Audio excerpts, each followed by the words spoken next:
Hello everyone, this is professor MH और आज के इस वीडियो में we will discuss lecture number 1 TY BMS semester 6 April 2024 university paper solution, जिसके अंदर हम लोग देखने वाले क्वेश्चन नंबर 2A।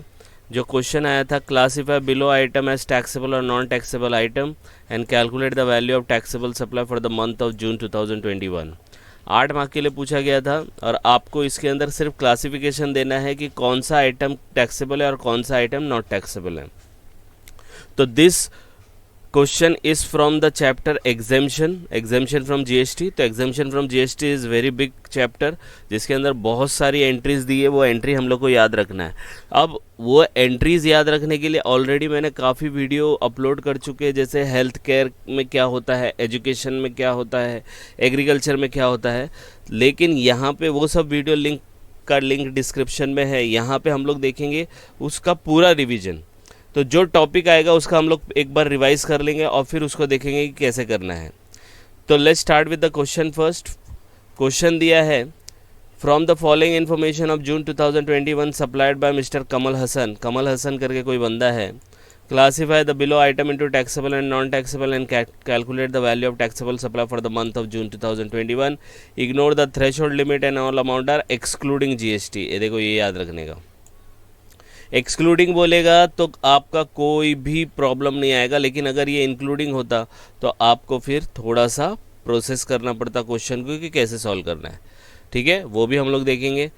यहाँ पे दिया है कुछ, कितने आइटम दिए हैं, 1 2 3 4 5 6 7 8। देखो 8 मार्क के लिए है, 8 ही पॉइंट है, मतलब हर एक के लिए 1 मार्क्स है। हर एक के लिए 1 मार्क्स है। अब 1 मार्क्स हर एक के लिए है तो आपको कोई भी पॉइंट छोड़ना नहीं है। जैसे कोई नॉट टैक्सेबल है तो आप बोलेंगे नॉट टैक्सेबल है तो लिखने की ज़रूरत क्या है, नहीं लिखना है, उसको मार्क्स है उसके ऊपर। तो सबसे पहले फॉर्मेट बना के इसको लिख लेते हैं और उसके बाद डिसाइड करते हैं टैक्सेबल है कि नॉट टैक्सेबल है। तो देखो क्या करना है, सबसे पहले जाना है आपको, पार्टी का नाम लिख लेना है, क्या करना है, क्लासीफाई करना है, टैक्सेबल नॉन टैक्सेबल और टोटल करना है। तो यहाँ पे देखो हम लोग ने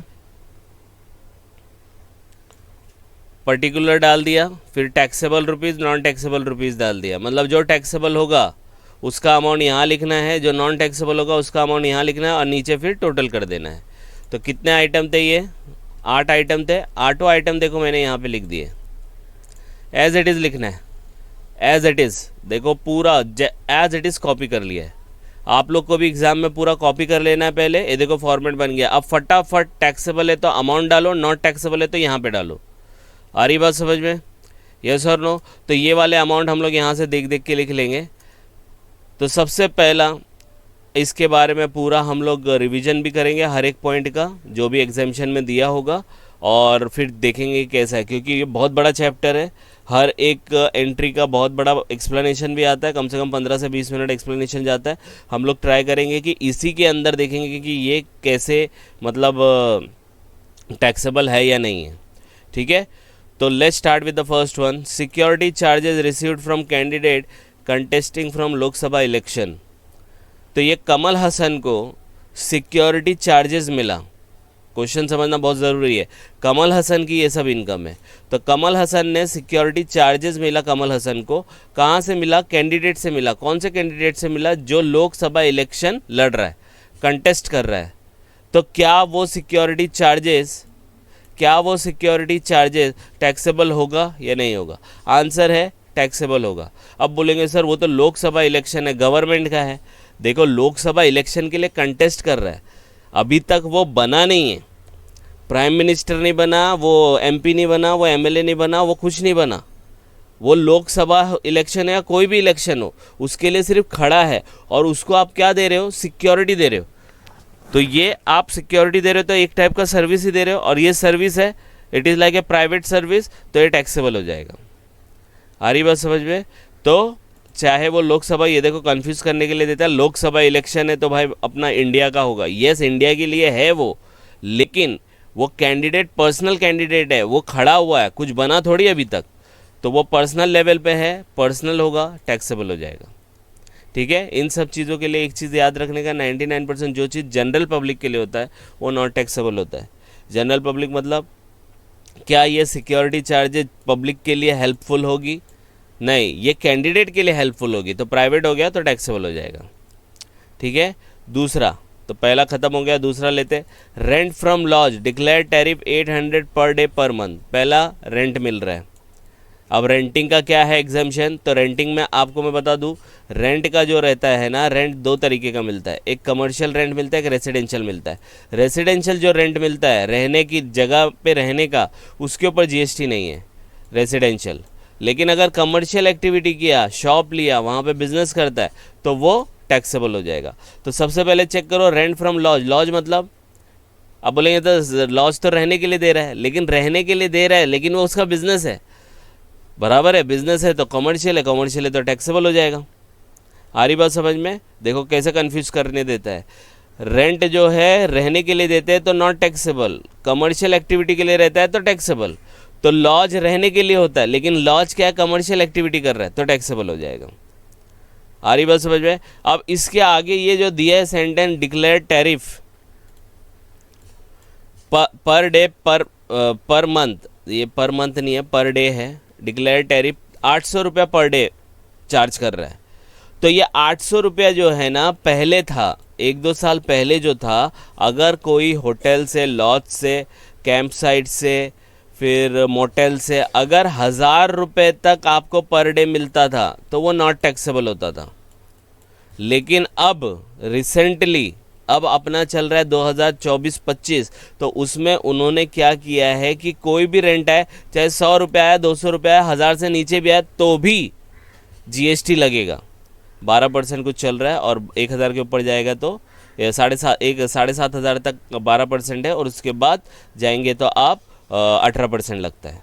तो पहले था, 1-2 साल पहले था कि अगर 1000 के अंदर है तो नॉट टैक्सेबल, लेकिन अब 1000 के नीचे हो, कितना भी हो, टैक्सेबल होगा, क्योंकि कमर्शियल एक्टिविटी है।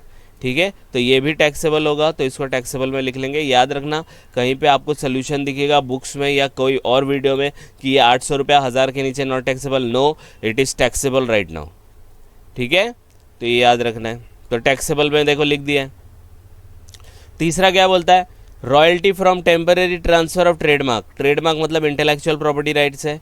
आप क्या ले रहे हो, रॉयल्टी। रॉयल्टी मतलब आपने टेम्परेरी ट्रांसफ़र किया यूज़ करने के लिए, भाई ट्रेडमार्क यूज़ कर ले, तो आप क्या दे रहे हो, it is like a service only.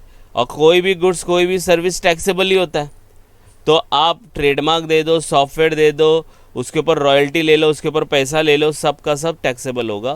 तो ये सॉफ्टवेयर भी टैक्सेबल है, रॉयल्टी भी टैक्सेबल है। ठीक है, कुछ ही गुड्स और कुछ ही सर्विस नॉट टैक्सेबल होती है। उसमें शेड्यूल 1, शेड्यूल 2, शेड्यूल 3 है। लिंक डिस्क्रिप्शन में मैंने डाल दिया कि कौन कौन सी चीज़ें नॉट टैक्सेबल होगी, क्योंकि यहाँ पे अगर मैं पूरा एक्सप्लेन करने लगा तो बहुत बड़ा वीडियो बन जाएगा। तो जितना हो सकता मैं ट्राई करूँगा कि उसका पूरा रिविज़न हो जाए, मैक्सिमम पॉइंट जो इम्पोर्टेंट है वो। तो टेम्परेरी ट्रांसफ़र हो या परमानेंट ट्रांसफ़र हो, ट्रेडमार्क का टैक्सेबल ही होगा। सॉफ्टवेयर को बेच रहे हो, सर्विस दे रहे हो, सॉफ्टवेयर में भी कैसा है ये आप पहले ये बता सकते हो कि sale of software is a goods और सर्विस। ये वाला तो सर्विस है, आपने ट्रेडमार्क यूज़ करने के लिए दिया, सर्विस है तो जीएसटी लगेगा।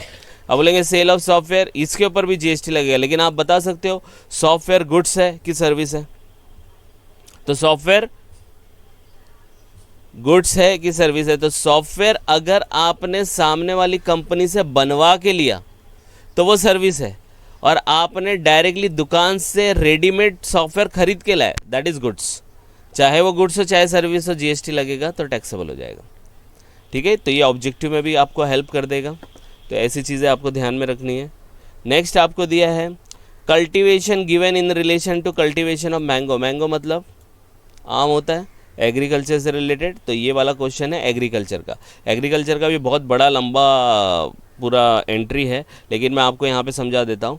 एग्रीकल्चर की चीज़ में आप कोई भी अनाज उगाओ, ठीक है, कोई भी अनाज, तो अनाज को उगाने से लेके उसको हार्वेस्ट करने तक, मतलब काटने तक, काटने से लेके उसको बोरी में भर के मार्केट तक ले जाने तक, इन बिटवीन कोई भी सर्विस आएगी, सब का सब नॉट टैक्सेबल है। जैसे एग्रीकल्चर आप उगा रहे हो तो खेती करने के लिए है ना। ट्रैक्टर चाहिए, ट्रैक्टर भाड़े पे लिया, नॉट टैक्सेबल।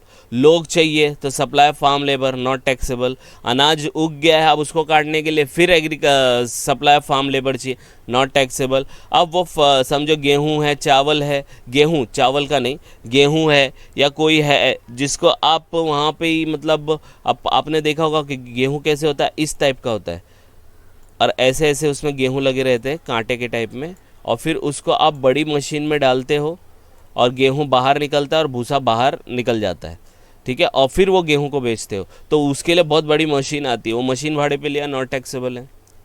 कोई भी फ्रूट वेजिटेबल आपने उगाया और उसको बेच रहे हो, तो मैंगो उसी में आ जाता है, एग्रीकल्चर प्रोड्यूस में, तो नॉट टैक्सेबल है। कोई भी जानवर पाल के आप बेच रहे हो, कोई भी जानवर, गाय, भैंस, बकरी, भेड़, मुर्गी, फिश, नॉट टैक्सेबल। एक जानवर को छोड़ के हॉर्स, हॉर्स याद रखना, हॉर्स को अगर आपने रीयरिंग किया, पाला पोसा, बड़ा किया और बेचा तो जीएसटी लग जाएगा, ठीक है। तो ये मैंगो किस में आता है, एग्रीकल्चर में आता है, तो एग्रीकल्चर की एक्टिविटी रहेगी तो नॉट टैक्सेबल हो जाएगा, ठीक है। राइस का एक केस आता है, कभी हो सकता है आ जाए।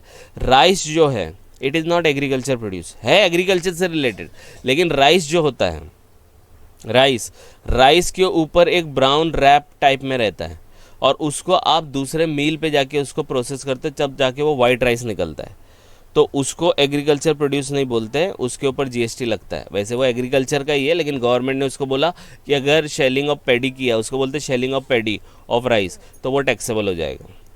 तो ये चीज़ें याद रखना। तो ये मैंगो है, मैंगो एग्रीकल्चर है, तो इट इज़ नॉट टैक्सेबल, तो 50,000 हम लोग नॉट टैक्सेबल में जाके लिख देंगे। देखो सेकेंड वाला भी सेम है, cultivation relation in to production of mango jam. देखो जैम जो है उसका वैल्यू चेंज हो गया, आम है एग्रीकल्चर प्रोड्यूसर, लेकिन आम का जैम बेच रहे हो, इट इज़ नॉट एग्रीकल्चर, और एग्रीकल्चर का नहीं रहेगा तो वो टैक्सेबल हो जाएगा, ठीक है। जैसे मैंने यहाँ पे बोला था, खेती से लेके बाज़ार तक जाने तक वो जितना भी बीच में सर्विस आया सब नॉट टैक्सेबल है, लेकिन यहाँ मार्केट में आपने मैंगो बेचा, नॉट टैक्सेबल, लेकिन ये मैंगो कोई लेके जा रहा है, कंपनी वाला पतंजलि लेके जा रहा है और उसका जैम बना के बेच रहा है, तो वो टैक्सेबल हो जाएगा, ठीक है, क्योंकि उसका रूप चेंज हो गया, तो ये टैक्सेबल आ गया। आई बात समझ में। फिर देखो private tuition fees from school, अब देखो ये एजुकेशन का आ गया, एजुकेशन का भी बहुत बड़ा है। एजुकेशन में क्या रिलेशन है कि एजुकेशन का जो भी सर्विस रहेगा, अगर गवर्नमेंट रिकॉग्नाइज्ड है, डिग्री से related, not taxable. Foreign university से है तो टैक्सेबल, लेकिन अगर आप ट्यूशन ले रहे हो, प्राइवेट ट्यूशन, कोचिंग क्लासेस, ये सब ले रहे हो, एग्जामिनेशन की तैयारी करवा रहे हो, तो ये टैक्सेबल हो जाएगा। तो प्राइवेट है, मैंने अभी भी बताया था वर्ड प्राइवेट, प्राइवेट आएगा मतलब पर्सनल है, तो ये टैक्सेबल हो जाएगा, तो प्राइवेट वाला टैक्सेबल हो गया। ये रहा, आ रही बात समझ में। नेक्स्ट है हेल्थ केयर सर्विस, हेल्थ का भी बहुत बड़ा है। हेल्थ केयर का, हेल्थ अगर इंडिविजुअल को दो, इंसानों को दो या जानवर को दो, वेटरनरी क्लिनिक, सबका सब नॉट टैक्सेबल है। Ambulance service not taxable. Health care physiology होता है, डॉक्टर होता है, नर्स होता है, कंपाउंडर होता है, ठीक है, ये सब सर्विस दे रहे हैं, नॉट टैक्सेबल। ओके, तो ये हेल्थ केयर सर्विस रेंडर्ड किया, नॉट टैक्सेबल आएगा, तो ये वाला है। इसके सब मैंने बड़े बड़े वीडियो अपलोड किए हैं, अगर आपको डीप में समझना है तो वहाँ पे भी आप जा सकते हो, ठीक है। तो इन सब को आप टोटल करना है, टोटल कर लेंगे, ये आ जाएगा आंसर, ठीक है। अब देखो मैं आपको इसको शॉर्टकट बताता हूँ, अगर आपने ये पूरा क्वेश्चन भी कॉपी करके टोटल कर लिया होता, समझो आपको कुछ नहीं पता है तो टोटल कर लिया, तो ये 2 मार्क कट जाता, इधर ये वाला जो नॉट टैक्सेबल है। तो पहले लिख देने का सब, और फिर डिसाइड करने का आपको कितना याद है, और उसको नॉट टैक्सेबल में लिख देने का, ठीक है। तो this question was asked for 8 mark in TY BMS, also suitable for TY BCom also and TY BAF semester 5 also. तो आप इसको गो थ्रू करो, कुछ डाउट आएगा please comment, and please like and subscribe for more videos. Thank you.